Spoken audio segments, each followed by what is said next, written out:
জাতি উপজাতি পড়ুয়াদের ছাত্রাবাসেরও বেহাল দশা। পুরুলিয়ায় বছরের পর বছর বেহাল অবস্থায় রয়েছে আদিবাসীদের ছাত্রাবাস।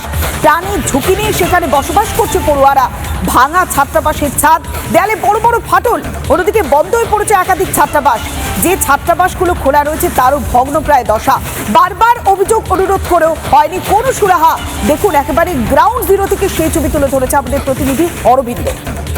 বন জঙ্গল পাহাড়িয়া এলাকাগুলি থেকে এখানে আদিবাসী ছাত্রছাত্রীরা আসেন এবং এখানে পড়াশোনা করেন, অথচ তাদের পঠন পাঠনের যে দায় দায়িত্ব সেই হোস্টেলে কিন্তু করাতে পারছেন না শিক্ষকেরাও।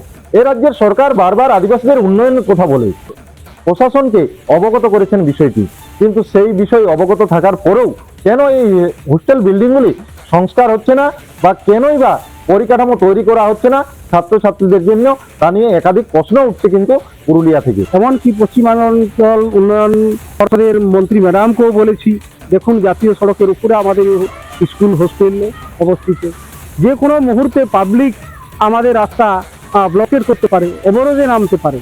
এই দৈন্যদশাটা অন্তত গোচান না, কোনো দরবার করে কোনো লাভ হয়েছে। সহনশীল আদিবাসী ছেলে মেয়েরা বলেই এদেরকে রাখা এখানে সম্ভব হচ্ছে। সেরকম পরিবারের ছেলেরা থাকবে না।